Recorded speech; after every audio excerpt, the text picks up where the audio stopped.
In the heart of the night, this world will burn bright. We will set it alight. In the heart of the night, in the heart of the night, this world will burn bright. We will set it alight. In the heart of the night.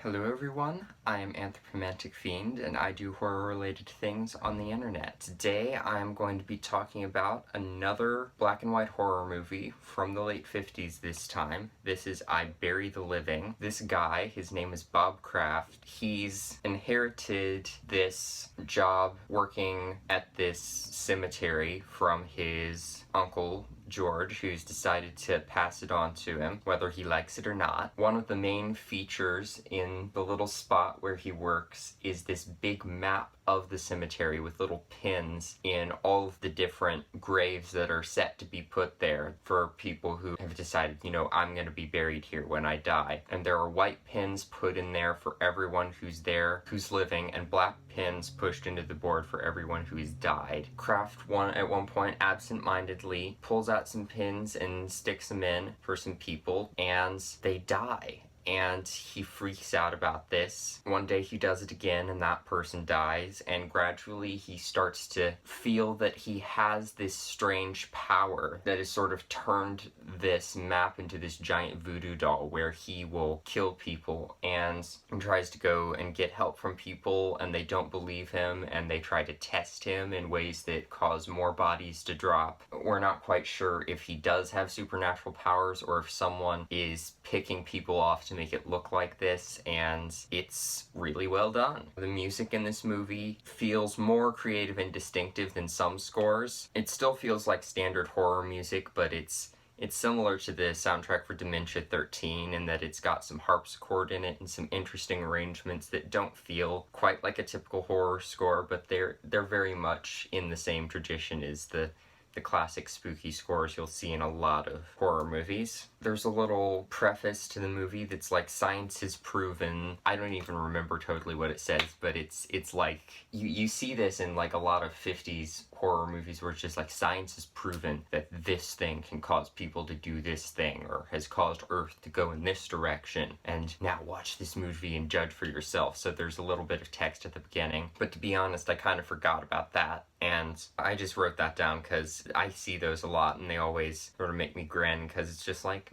no, not really, but it's always fun. This guy, like I said, Bob Kraft, has been pressured into working as the chairman of this job at the cemetery, and there's a scene in there where he is arguing with his uncle about the job because he doesn't want it, and he's like, no, I don't want this job, and he's like, why? And he's just like, no, and he's like, but it's tradition. And this guy's just trying to read the official document that gives him the cemetery, and he and his uncle are just arguing the whole time, and the guy just keeps trying to read and keeps getting interrupted, and it's kind of funny, but it's mostly, you just feel the aggravation on everybody's ends, and it just builds sort of the tension of the social situation, and it works really well. Like I said, the map, which is kind of the crucial thing in the movie, at first you're just like, oh, that's an interesting looking map with the pins and stuff, that's cool, but it becomes just more and more of a fixture in the movie and just an object of fascination and horror for Bob throughout the movie, and it becomes really the centerpiece of the movie, and it's a really cool prop as well. It's got all these white and black pins stuck in it and these spiraling pathways, and it's really cool looking. And there's a scene in the movie later on where things have descended into madness more, where one of the characters hits the light above everything, and the light starts spinning around the room, and it casts shadows of all the pins that are stuck in the board, and they start spinning, and which goes into this insane montage. It's a really cool prop visually. It's the focal point of the whole story. It's really cool. And yet, I feel like I'm just thinking about all these characters, because like right off the bat after the first body drops, I'm just like, well, you stay away from the pins on the board, all of you. everyone who's touching them, just stay away. God damn it. The second time he does it, it's just like, you idiot. You know what this thing does. Will you stop? It just doesn't stop, and things get worse. But if things didn't get worse, we wouldn't have a story. So the stupid choices in horror movies are what create the horror in a lot of movies. I wouldn't have a good movie if he didn't make the stupid choices, but the stupid choices are still stupid. But, you know, absent-mindedness and, you know, who's gonna believe him, which is always what happens in horror movies. And it's just like, I'm tired of people not believing. I want a horror movie where it's just like, oh yeah, vampires exist, but we're still not gonna do anything about them for this reason. That movie probably already exists.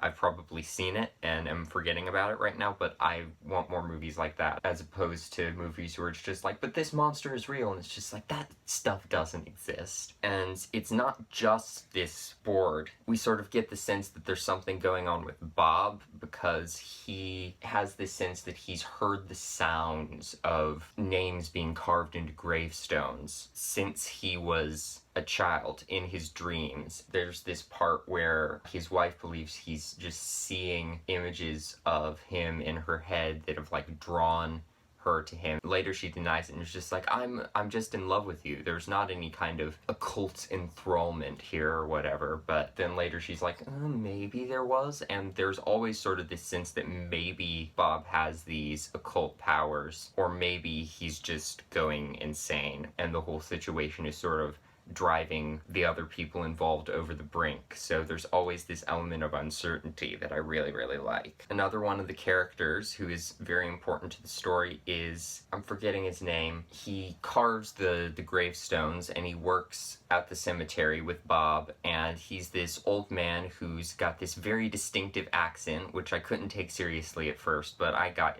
used to it. It's just this very thick, either Scottish or Irish accent, something Celtic of that nature, and nobody else in the movie has that accent, and I'm not sure where it's set, so I wonder why he does. But, you know, I don't really think too much about period or place accuracy in movies. I like when they feel timeless. So his accent felt odd, but it didn't bother me, and he was just sort of a fun, eccentric character who just sings while he's carving the names of people into these gravestones, and he's definitely more superstitious than the other characters, and he's with Bob and is just like, yeah, no, please, stop messing with the pins, goddammit. He's a fun character, and he's a likable character. All of the characters in this movie don't really have any distinctive traits. It's just the strange things that are happening to them that really propel the plot and get you invested in it. Most of them are just average Joes who, you know, there's a cop, and there's Bob and his Uncle George who work there, and there's his love interest who's very sweet and likable but doesn't really get a lot of screen time or anything, and there's their friends and other people, and it's just average Joes all around, and they're likable, but they're not that interesting, but the story makes up for it. And Uncle George is so... he grates on me. He's like, just, you know, I don't believe any of this nonsense, and to prove it, I'm gonna take you back to the cemetery and make you put more black pins in the board. And could you not, dude? And he's just like pushing it way too much because he doesn't believe it. And even after the other person dies, he keeps pushing, and he's just, dude, stop. So he gets kind of obnoxious in that respect. Ultimately, he's likable, but it's just like, you idiot, stop in the moment. Visually speaking, the sets and the costumes and everything are kind of in the same vein as the characters, in that everything looks nice, the sets are very good looking, and the costumes are nice. Everyone's in, you know, suits and typical 50s attire. Everything's just kind of there. The cinematography's nothing too special, although the visual effects are cool in this movie. There's scenes where he starts to see things that can be a little bit silly but add to the madness as it progresses. Like, there's a shot where he's watching the clock after he's pushed a pin in, and he's just like, is the person gonna die? Is the person not gonna die? And as the clock is ticking, he sees the hand as one of the push pins, and it's a little bit of a silly effect, but ultimately it gets the point across, and naturally he throws the clock across the room. We get a lot of sort of effects like this where there's just sort of things being superimposed and weird surreal montages and images becoming wobbly. The first thing that came to mind was like the dream sequence in, say, Vertigo, where Jimmy Stewart's character has become obsessed with this woman and the horrific stuff that's happened there. It's not in color like it is in Vertigo, but it has that same sort of descent into madness feel to it. And that just sort of becomes more manic as the film progresses. Not perfect, but it works. I'll get into spoilers in just a sec, but all in all, this is a really good movie, a lot better than I was expecting, especially since it doesn't really ever show you anything. It's a very subtle horror movie, and it manages to take something as simple as a map with push pins in it and make it the focal point of this psychological horror. If you like your horror to be in your face and gory and grotesque, this is not going to be the movie for you, but if you like more psychological horror that gets into your head and under your skin and you're trying to think, you know, what's real and what's not, this movie is absolutely for you. I wasn't scared by it, but I was fully enthralled by the plot and was like, what's gonna happen next? What's happening? I'm not quite sure. It's a decent looking movie and everyone's acting is good. Really, the story and just this sort of strange concept really propels it forward, and it's just fantastic psychological horror. If you like creepy, subtle psychological horror, I think you will love I Bury the Living, and I think you need to check it out. So that's my spoiler-free review of I Bury the Living. Here are the spoilers. The first people who die are this couple who are friends of Bob. He just sort of absentmindedly take their pins out and put the black pins in, and they die, and he's weirded out by this, but then later he takes out a random pin and puts a black pin in, and this other guy dies, and we actually see him die in his house. And he's a toy maker, so there's this little, it's some nursery rhyme or lullaby or something on like a music box in the background as he's making like a teddy bear. The process of him making the bear is honestly kind of creepy because he's got like this eyeball that he has to like hammer into it that's got like a huge pointed end on it, and it feels like he's attacking the bear sometimes, but then he just keels over and dies, which, to be perfectly honest, I don't think belongs in the movie, because it really does tell you, you know, either this was some wild coincidence or he really does have supernatural powers, which conflicts with another spoiler that I'm about to get into and takes away some of that uncertainty, but also doesn't. It was creepy and I liked it, but I'm sort of hesitant as to whether or not it actually works for the story. But poor guy, he was just a toy maker, even if his toy making was a little creepy, and then he died. Uncle George takes his nephew Bob down to the map in the cemetery and is just like, now to prove this, let's take this guy's pin out and put it back in, and it's a guy they know, and he's just like, well, what difference does it make? This whole thing's a nightmare, son, you're gonna get over it. And he pulls it out and he's gonna put the black pin in, but then he's just like, well, Dad, since we're doing the whole scientific thing, we should keep the variables or the constant the same. I've been out of school for a while, so I haven't been up on my physics as much.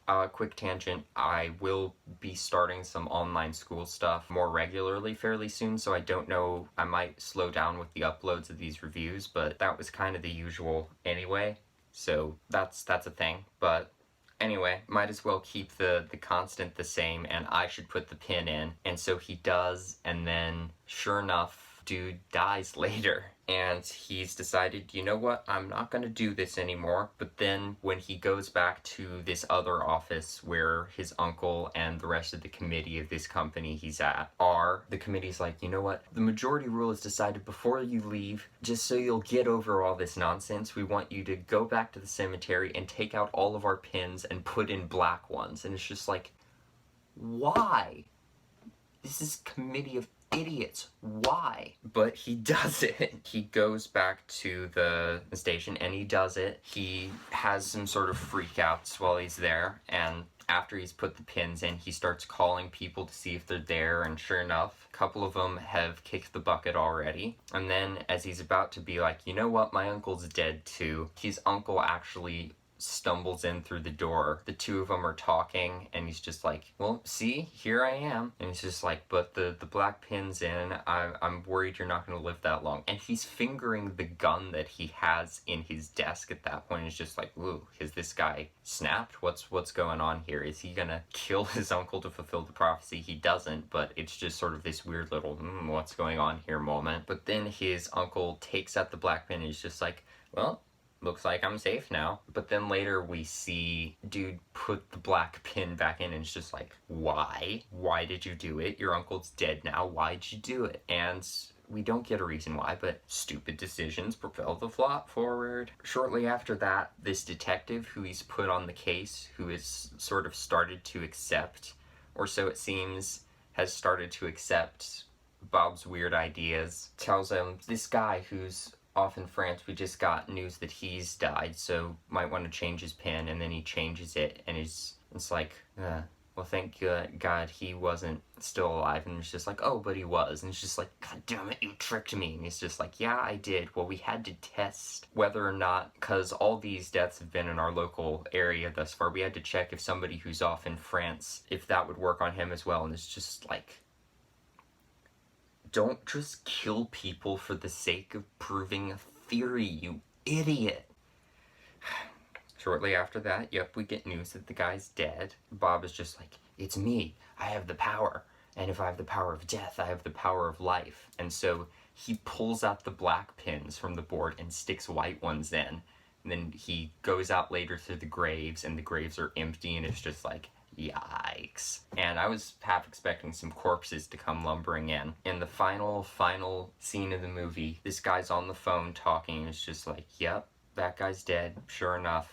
And we just see this mud-covered figure sort of lumbering in behind him, and it's just like, that's a corpse. But it's not a corpse, actually. It's the old Irish, Scottish, I think Scottish, I don't know. I'm not an expert on these things, but this guy comes walking in, and at first there's just sort of this confrontation between the two, and he's just like, but that doesn't make any sense. How could that guy off in France be dead? When you put the black pins in, I killed all the people here. And it's just like, wait, what? You've been behind this all along? And then there's a sort of like an, oh, fake out? Wait, he killed them? And then, but the guy in France died, and I still have this power, so I think I made you kill them. And it's just like, well, maybe there is supernatural stuff involved. And then the guy sees all the white pins on the board and sort of starts to think, that's when he hits the light and the crazy montage happens, and he thinks that the dead are coming for him. He just crashes into the big board and falls down and dies of shock. So apparently the dead did get him in a way. And then he's like barricaded the doors in sort of zombie apocalypse fashion, but then there is this beating on the door, and it turns out to be the cops. And they come in, and it's like, actually, this person in France didn't die. We just had to tell you that and convince you that you were crazy in order to catch this guy. But, you know, we're not quite certain, and we've seen these shots of people just keeling over and dying, and, like, the graves rattling. Was it a setup? Did this person actually kill those people? Is there madness? Is there supernatural stuff? The hell's happening? This guy just leaves just completely beat up and done with life, and the final shot is just of the map, and then it just crashes and falls off of the wall. It messes with your mind, and you're still like never quite sure what's happened. So again, phenomenal, creepy psychological horror with solid acting, music, everything, but the story is really what sells this. So again, if you like psychological horror, you gotta check out this movie. Please watch I Bury the Living. Thank you for watching my video, and hopefully I will see you in another one. Bye.